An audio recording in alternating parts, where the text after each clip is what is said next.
Don't you think that this discrimination, when a people is so discriminated against, it affects their way of life?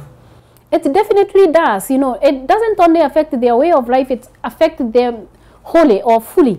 First of all, it affects their mental health as well, because every time, if you imagine how people don't want you, you don't even want to come out of your house.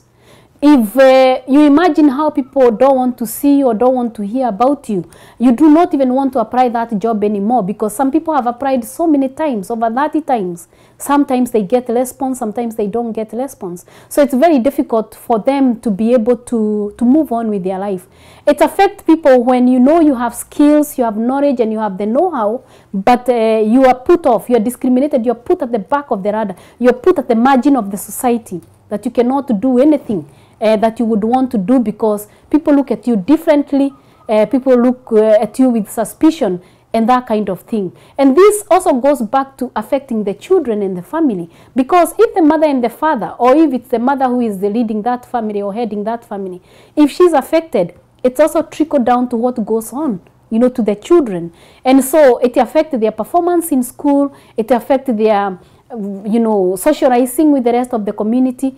It affects everybody, and then it goes back to affecting everyone in the society. Could that be the reason why? Because some of these young women that you would have empowered over the years, you talked about Salome, you talked about that time that the struggle was on, 2001, yeah. 2002. Most of these women, they have given birth to children that are now teenagers. Yes. Some of them came with little children then. They are now teenagers growing into adults. Some of them are fully adults now. And we're starting to have this issue of antisocial behavior and gang violence. I know that that problem is multifaceted. Could part of the problem be the fact that their parents, this discrimination is putting them in a place that they are not able to really take that full responsibility of taking care of their children?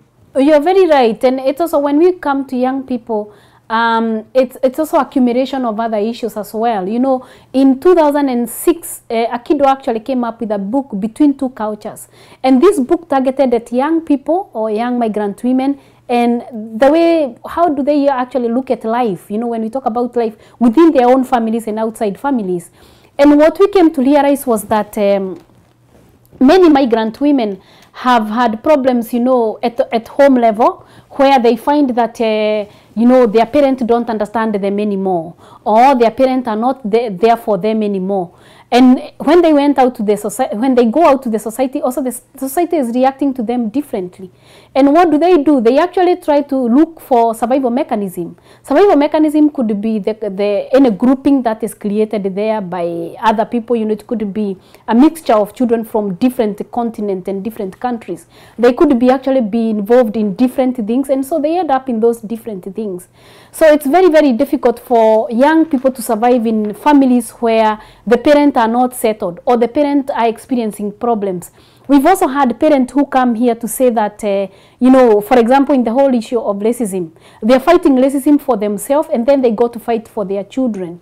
So recently, you know, because we still work with young migrant women here in Akido, we've heard of so many challenges that the young people are facing. You know, last year, we did a whole conference and seminar after that, looking into embracing diversity, especially when you look at it from young people. And young people actually spoke very freely. They said that, you know, sometimes it's very difficult to fit into their families because of the challenges that are happening at the family level. Poverty is a huge issue within the family, because if the mother is not being able to work, and most of the families, sometimes they are headed by the mother, the father maybe is absent, is working in another country. So the mother is actually not able to meet the needs, fully meet the needs of those children, because she's not working. She's depending on social welfare, which is not enough. So she's not able to even pay for extra curriculum for the child.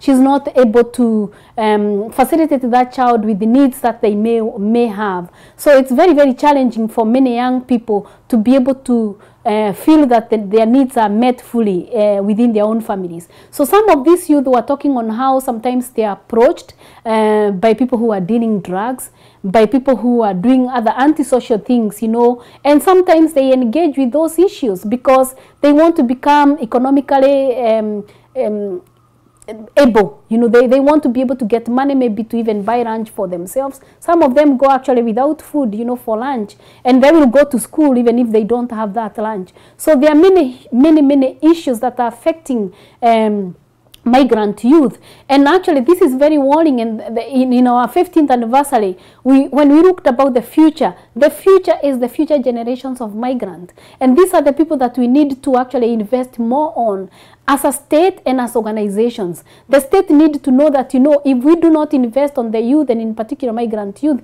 if we continue to ignore them, if we continue to just leave them like that without actually exploring on why, where they are in life or what is happening, then they will rebel.